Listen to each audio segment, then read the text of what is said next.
Bonjour, dans cette vidéo, on va voir comment ajouter une valeur dans un tableau, mais non pas à la fin du tableau, ce qui est très facile, ce qui est classique, mais plutôt en tête d'un tableau, donc au début d'un tableau. Je vous propose l'algorithme suivant. Donc, en fait, on a un tableau d'une certaine taille, un tableau Python. On va ajouter une case vide à la fin du tableau, donc avec la commande append, ça sera très simplement. Ensuite, en deuxième étape, on va copier chaque case dans la case suivante, c'est-à-dire, regardez, le 13, on va le copier dans la case qui contient le non. Ensuite, le 8, on va le copier dans la case qui contient le 13, le 5 dans le 8, et ainsi de suite, ce qui va nous donner ce tableau-là.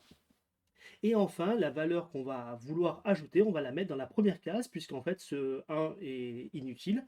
Donc la valeur qu'on souhaite mettre est dans la première case. Allez, c'est parti, on va programmer ça. Donc cette fonction, on va l'appeler en tête,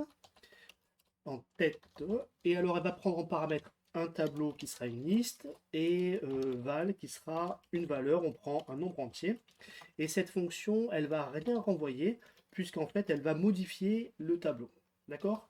Alors comme d'habitude, on va importer doctest.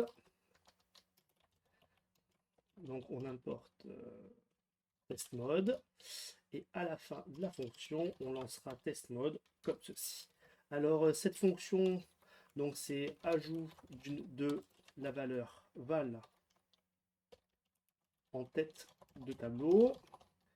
Si je prends un exemple, si je prends un tableau qui vaut 1, 2, 3, 4, imaginons que je vais y ajouter dans T, je vais ajouter la valeur 10.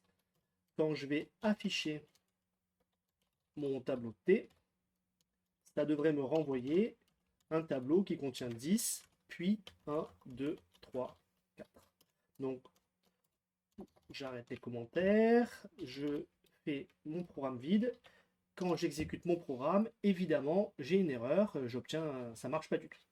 Ok, allez, c'est parti, on commence. Donc première étape, on va ajouter une case vide.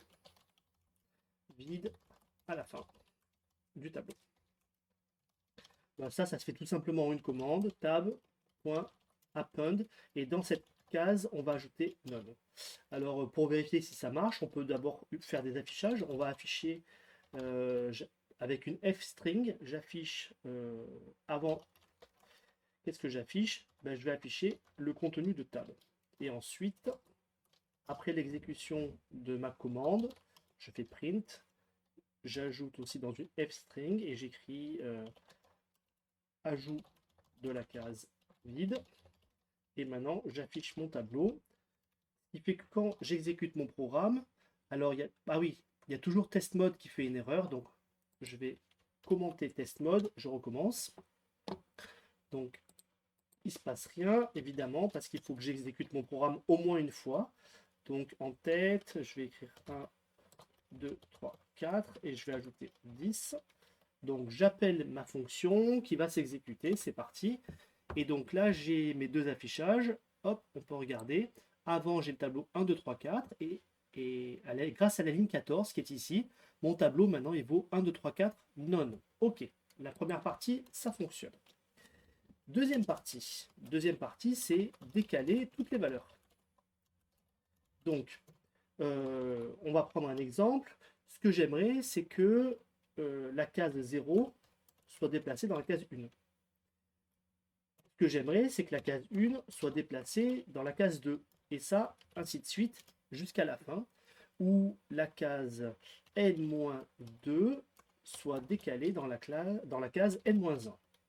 Bon, le problème, si je fais les choses dans cet ordre-là, si je déplace la case 0 dans la case 1, en fait, la case 1, elle va recevoir la valeur de 0.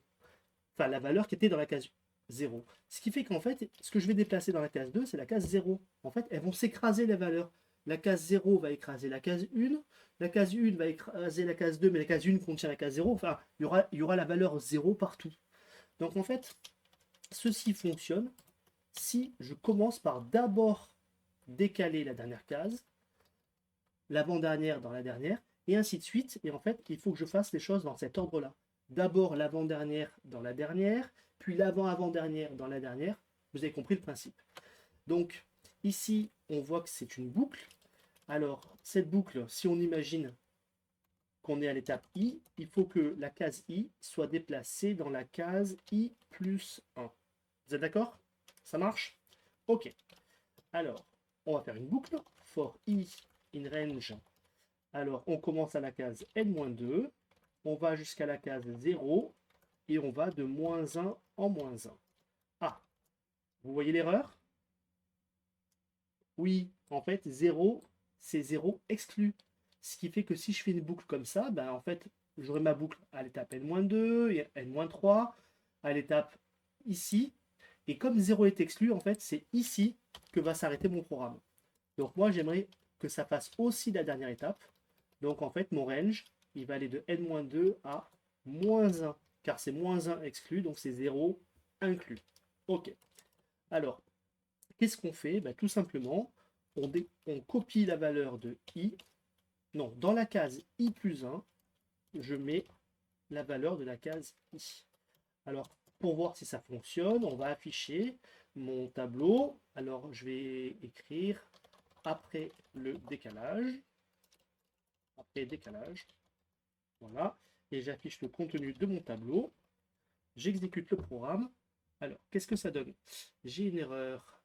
Ah bah oui, n n'existe pas, la longueur de mon tableau. Donc au début, n égale la longueur de mon tableau. J'exécute le programme. Alors, qu'est-ce que ça donne? Très bien. Ça a tout décalé, le 4 dans le non, le 3 dans le 4, le 2 dans le 3, le 1 dans le 2, et j'ai bien le 1 qui est en double ici. Bon, ben, on a quasiment fini, puisque maintenant, dernière étape, copier la valeur. Ben, c'est tout simplement, dans la case 0, dans la première case de mon tableau, je vais mettre la valeur val. Donc ici, si j'affiche mon tableau, la version finale de mon tableau, hop, avant, après, voilà. Donc ça, c'est pas mal. Ce qui fait que maintenant, je peux exécuter mon test avec test mode. J'ai des erreurs parce que j'ai plein d'affichages partout, donc je vais supprimer tous mes affichages intermédiaires. Ici, print, ça. Voilà, décaler, copier. Allez, là on est bien. On n'est pas bien, non. Alors, 10, 1, 2, 3, 4, et j'obtiens 10, 1, 2, 3, 4. C'est quoi l'erreur?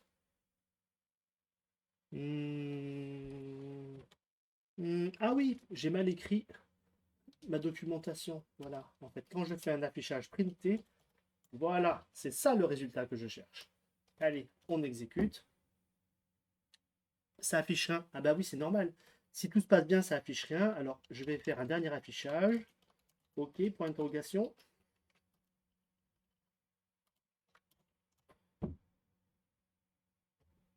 OK. Donc, si ça affiche OK sans faire d'erreur, c'est que tout va bien. Voilà, je vous remercie. À la prochaine.